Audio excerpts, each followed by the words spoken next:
Pavlova, do you love it? Because I sure do, and my family love it too. It is such an iconic and a really popular Aussie dessert.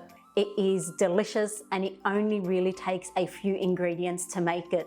So here's what you need to make my version of Pavlova. 190 grams of egg whites, and that's about 6 large eggs. You'll need 330 grams of caster sugar. You'll need 1/3 cup of crushed pistachios. You'll need 1/3 cup of crushed walnuts. You'll need a teaspoon of corn flour, a teaspoon of white vinegar, and 1/4 teaspoon of cinnamon powder. In today's cook, I'm going to be using the Kenwood Cooking Chef.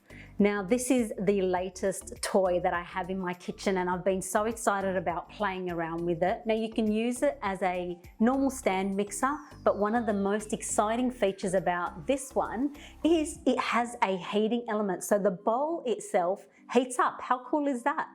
I won't be using the heating element for this particular recipe, but I am really looking forward to playing around with that in future cooks. So let's get started on making the pav. You'll need to attach your power whisk,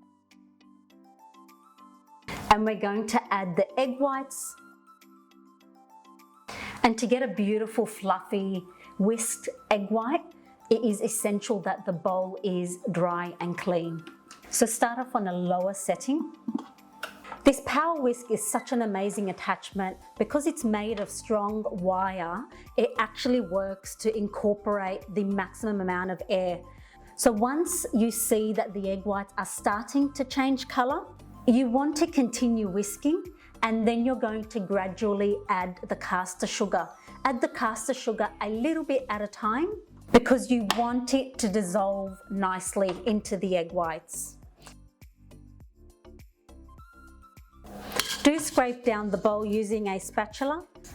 You can test whether or not the sugar has dissolved by putting a little bit of the mixture between 2 fingers and rubbing it. And if it still feels grainy, then you need to keep going. Your egg whites will be ready once you have dissolved all that sugar and you have beautiful stiff peaks. I now take it off the mixer and I want to incorporate everything by hand because I really want to make sure you want to keep that really light and fluffy texture. Now, my Pavlova recipe is a bit different to the traditional Pavlova recipe. Mine had a Middle Eastern twist. So I decided to add nuts for a little bit of crunch, some beautiful pistachios, some walnuts, and some cinnamon powder. You then sift in the teaspoon of corn flour and you add the teaspoon of white vinegar. And now you just gently fold that through. But again, you don't want to flatten all that air. So you need a large baking tray. Now, when it comes to baking the Pavlova, really you can make it any size you want. Sometimes I create smaller disc shapes for a single serve, or perhaps sometimes too, if I'm being a little bit more fancy, I make 2 or 3 discs so I can layer it. You can draw a circle onto your baking paper, so that way you've got that perfectly round shape, but really I just wing it. Now, the Pavlova does need a little bit of patience when baking it. I've already preheated my oven to 150 degrees Celsius, but when I do put it into the oven, I turn it down to 120.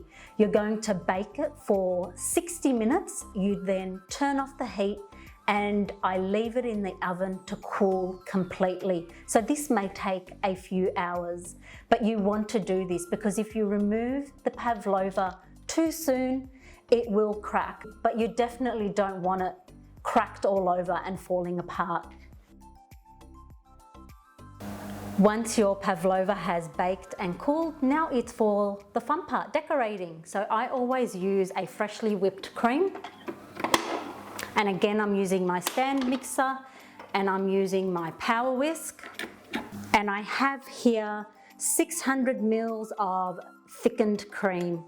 Again, I begin on a low speed and then I move it up to a high speed so that it could whip as quick as possible.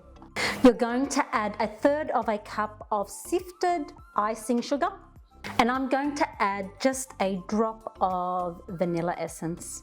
And now you just want to incorporate that and finish whipping the cream. A couple of things to remember once the pavlova is done baking.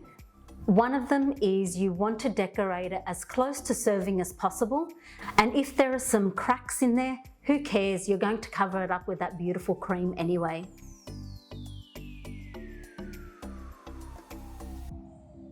Once the cream is on there, I then love to top it with some of my favorite fruits, and I always love to use some fresh berries, and a must for me is always the passion fruit. And I'm going to let you in on a little secret. If your pavlova happens to crack in the oven or even while cooling, don't tell anyone. Just break it up, pop it in some glasses, and make it an eaten mess. No one needs to know.